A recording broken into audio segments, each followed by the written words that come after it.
It's a Sunday night. I'm at Achilles Heel in Brooklyn, and for a very special reason, because one of my favorite chicken dishes of all time is served here. And every Sunday, as long as the weather permits it, Chef Lee de Rosier is cooking up chickens on this incredible medieval chicken cooking apparatus. Let's go in there, let's meet the man himself, and then let's eat the birds, and I'm going to tell you all about how delicious they are.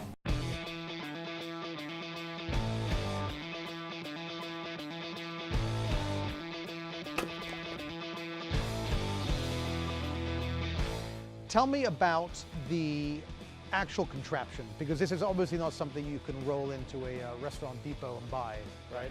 A friend of mine is a metal worker, so he just built us a frame. I just needed a fire table, essentially, that I could build on top of. He also made these pot stands right here, and what I did was I went to Home Depot, it's got a bunch of bricks, just put them all up here, and then got these pipes from Home Depot, screwed them together, and that was it. You do this once a week? So only on Sunday. So when do you get the birds in?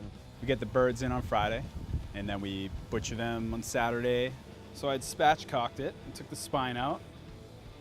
And I also, with my knife, I cut along the bones, and I actually put salt inside here. I also chop the ankles off to get some of the marrow out. That just helps it smoke, it helps it cook a little faster, and when it's ready to grill, it's kind of nice and flattened out for me, so it's like perfect. They sit overnight in the salt. And then on Sunday, we light the fire around noon and hang the chickens for 2 to 3 hours. We put the 2 chickens in the styled cast irons and cover them with coals so that they steam through to about 165 degrees.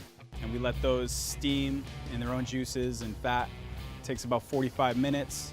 And then we let them rest for about 30 minutes. This is like a transformer, so I just I'll rearrange it, or I kind of push all the coals under the grill. And we'll have a grill set up here, and then when an order comes in, whether it's a half or a whole chicken, we cut it, grill it on the live embers, and throw it on the plate.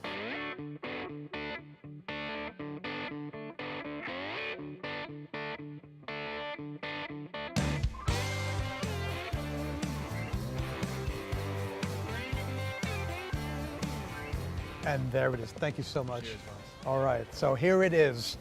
Look at the char and the crisp on that. It really is like, God, it smells like pork. That's amazing. It's so, I guess they've rendered so much flavor out of it, and this does look almost like pork scratching. I'm gonna go in there and try the white meat, which is generally less flavorful than the dark meat, but in this case, I bet you this tastes better than most dark meat chicken of a commodity bird.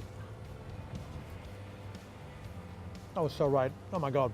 I have to say that does not taste like white meat chicken. It doesn't taste like any kind of chicken. It tastes like duck. It's got like a profound flavor. It's hard to describe it because it's so unexpected. And I think that's not just because it's been grilled. I think that's because of the way that Lee has really developed flavors over time. I'm gonna go in there and try the thigh, which is generally my favorite. And look, by the way, look at that. Look at the way it's just crisped up and charred. And you can see where he actually cut it and salted on the inside, so I'm expecting this to be supremely flavorful.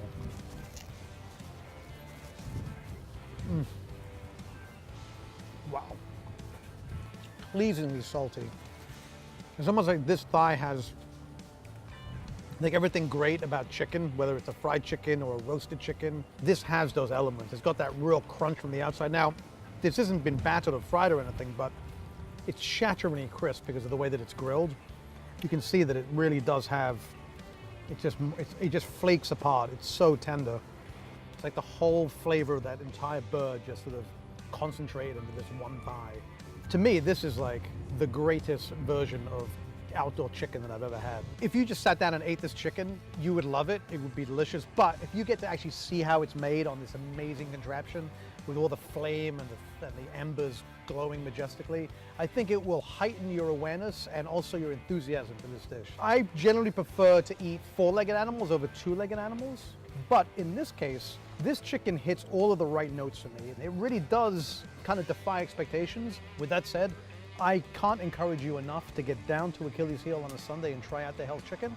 I'm gonna finish this one off, maybe a few more, and I'll see you on the next episode of The Meat Show.